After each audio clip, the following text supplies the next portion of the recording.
Yeah. Welcome to That's Good Sports Week 3 Pick'em episode. I'm Brandon Perna, and I was 12-4 last week. Not bad for a football predicting YouTube wannabe punk-ass football diddle man. The games I got wrong were the Falcons versus Packers, Redskins versus Rams, Steelers versus Vikings.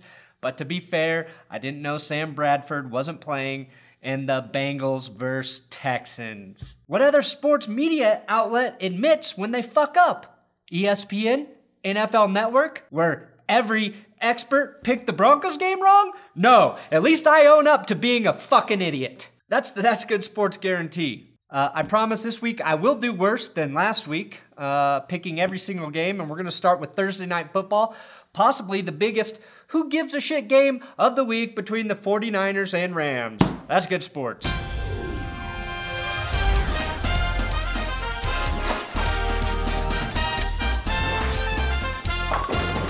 This episode is sponsored by SquadQL, the best fantasy managing app you can download for free with the link in the description. If you have multiple leagues across multiple websites like ESPN, Yahoo, CBS, this app helps you keep track of all your fantasy BS. I love the optimize your lineup button. One click puts in the best lineup. You go to bed, you wake up, your team wins. That's how this shit works. SquadQL, download it for free. Starting with the Rams and 49ers. There's really not a lot of exciting matchups this week, and it starts with the 49ers and Rams.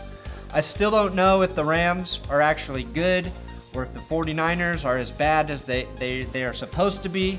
The Niners almost beat Seattle last weekend, and the Rams lost to the Washington Redskin Potatoes after a Week 1 stomping of the Colts. This is a division game, and possibly the worst division in football, which makes it even tougher to predict. There's no home field advantage for the 49ers, or Rams for that matter, because none of their fans give a shit, so fuck it. Give me the Rams, based on Sean McVay being younger and more jacked than Kyle Shanahan. Baltimore Ravens at Jacksonville Jaguars. Well, the Jags do have home field advantage, playing in their second home, London, the world's native environment for Jaguars. The Ravens had offensive line problems to start the season, and then they lost Marshall Yanda, one of the best guards in the league, for the season. Ravens owner Steve Biscotti could not be reached for comment as he was too busy running the East Coast Mafia. His arch nemesis, of course, is Jags owner Shahid Khan, who runs the Pakistani Mafia on the East Coast. Since they are in London, off their home turf, they have called a truce. This game will be decided by defense, in what I'm guessing will be a very low-scoring affair. Give me the Ravens, because I trust Joe Flacco to make fewer mistakes, even if he gets sacked 10 times like the Jags did Week 1 instead of Blake Bortles. Denver Broncos at Buffalo Bills. You gotta come back Friday to get my in-depth prediction of the Broncos and Bills Mafia game. This is gonna be a good one to predict. Pittsburgh Steelers at Chicago Bears. Welcome to the Injury Bowl. On top of not being a very good football team, the Bears have a ton of guys on the injury report, including running back Jordan Howard. If you're a savvy fantasy owner and picked up Tariq Cohen, expect him to get more carries this week as he helps his team lose to the Steelers. Pittsburgh has 7 players listed as questionable for the game, but after scoring 26 on the Vikings, I think the Steelers will tear apart the Bears. Just think about a real-life, out-of-work steelworker literally tearing apart a giant brown bear. That would be crazy. I also expect Le'Veon Bell to have his first impactful game of the season for the Steelers this week. New Orleans Saints at Carolina Panthers. The Panthers placed Greg Olsen, their tight end, on IR after he had a screw put in his ankle to repair a Jones fracture. A million screws couldn't fix the Saints' defense, and after 2 weeks, the Panthers are giving up 3 points per game. I thought the Saints might have something this year, but they don't. Breeze will be under attack again, and even though I don't trust either of these teams to be great this year, give me the Panthers at home. Tampa Bay Buccaneers at Minnesota Vikings. This is another really hard game to predict. Tampa has only played 1 game. Sam Bradford, I guess, has a bone bruise on his knee. If Bradford starts, I think the Vikings have a chance. If it's Case Keenum, Tampa will win. That's my pick. Bradford starts, the Vikings and their defense win. If he doesn't, Case Keenum and their defense lose. Cleveland Browns at Indy Colts. Two winless teams battle in the Midwest to determine who will ultimately get the higher draft pick in 2018. I believe the Browns, if they finish last in the league this year, will own every single pick in the first round of the 2018 draft. Andrew Luck still isn't playing, which means I'm picking the Browns. Show me something, Deshaun Kaiser. Yeah, I wish I could be excited about that game. Miami Dolphins at New York Jets. The Jets can't run, they can't throw. I honestly don't even know who their fucking quarterback is, so I'm picking Jay Cutler and the Dolphins to win and start the season 2-0. Jay Ajayi will probably rush for at least 150 yards against the Jets. Start him in all of the fantasies, especially the ones that are of sexual nature. Houston Texans at New England Patriots. Could be interesting. Bill O'Brien will continue to be outcoached by his former team. The Patriots will win, but it will come at a price because Houston's defense is going to beat the shit out of the Pats' offense. Let's see if Brady's soft, pliable muscles outman J.J. Watt and Jadeveon Clowney. Deshaun Watson will make too many mistakes facing a Belichick-coached defense who will have their best showing of the season so far. Running back Mike Gillislee has 4 rushing TDs, and I cannot wait to see how the Texans defense plays against him close to the goal line. Can he be stopped? Texans will lose, but there's some interesting things to watch in this game. Atlanta Falcons at Detroit Lions. I think this is really the game of the week. Both the Lions and Falcons are 2-0. Both Matthew Stafford and Matt Ryan are playing very well for guys named Matt. Matt Castle, Matt Moore, Matt. Here's the thing, what I think might separate this game is the Falcons are dealing with some major injuries. Vic Beasley is out for at least a month with a hamstring. Defensive tackle Courtney Upshaw is questionable. An offensive tackle, Ryan Schrader, who is in concussion protocol, may not play. If Schrader is out, that puts Ty Sambrailo at tackle going against pretty good pass rushers in Cornelius Washington, Anthony Zettel, and Ziggy Ansah. If he ends up playing on that side at all, I would move him over there to try to take advantage of a favorable matchup, but I'm not a coach. I think Atlanta might be the better overall team right now, but the Lions are trending up, and I love what Stafford is doing. He's tied with Trevor Siemian right now, leading the league with 6 touchdown passes. Matt versus Matt, both good QBs, but give me Stafford in a close game with help from corner Quandre Diggs, making it tough for Matt Ryan to find his #1 target in Julio Jones. The New York Little Giants at Philadelphia Eagles. The Giants will lose. They look terrible. The Eagles, in my opinion, are the best team in the NFC East. I think most people share that opinion. I love their defensive line, especially against a Giants team that can't run the ball or protect their quarterback. The Eagles are averaging 130 more offensive yards per game right now than the Giants.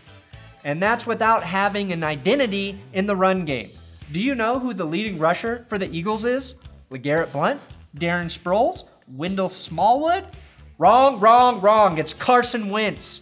That's the Eagles' biggest weakness right now. And since these two teams are division rivals who hate each other, this game will probably be closer than it needs to be, but the Eagles will win. Seattle Seahawks at Tennessee Titans. Are either of these teams any fucking good? Nobody knows yet. Russell Wilson still doesn't have an offensive line. Seattle does still have a dominant defense, and the Titans, DeMarco Murray and rookie wide receiver Corey Davis are dealing with hamstring injuries. Quarterback Marcus Mariota has been pedestrian through 2 games. Russell Wilson has been less than pedestrian, which is molestrian. Stay away from him, kids. He's a molestrian. The difference is Wilson is playing bad because his offensive line sucks. Mariota doesn't have that excuse. I want Tennessee to win, and I'm going to actually pick them to win after they performed well against that Jacksonville front 7 last week. If they can handle Jacksonville, maybe they can handle Seattle. That would be the difference. Kansas City Chiefs at Los Angeles Chargers. Yeah, I said it right. The Chiefs are at the top of many power rankings right now, but Week 2 power rankings are as useless as a hard dick at a women's march.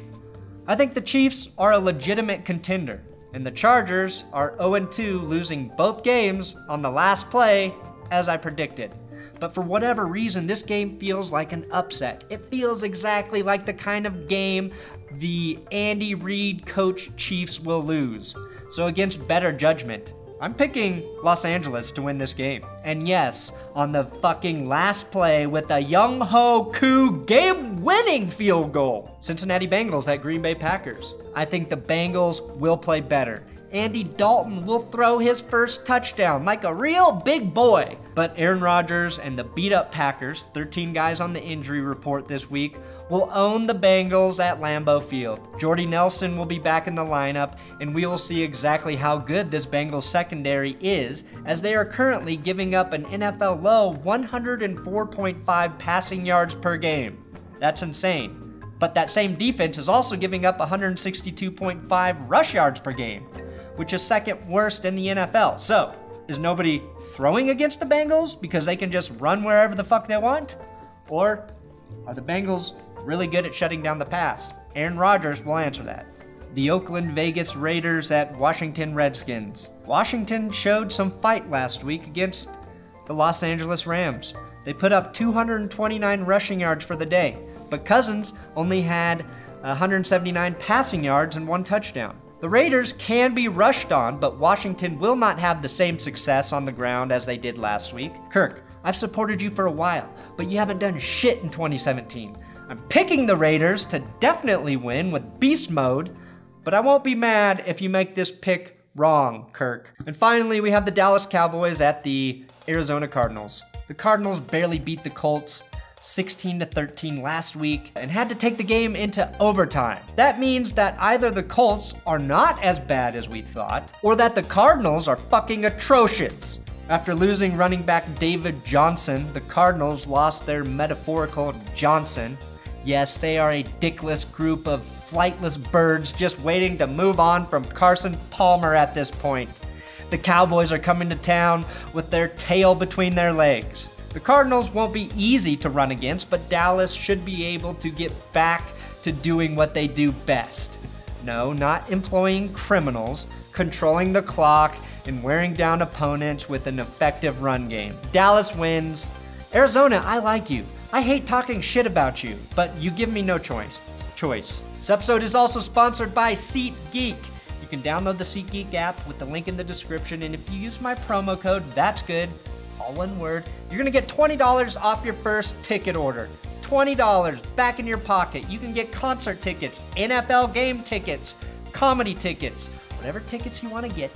Use my promo code That's Good to save yourself some money. You can preview your seat before you buy it, and SeatGeek ranks all of the ticket prices, so you know what kind of deal you're getting. And that's it for the predictions.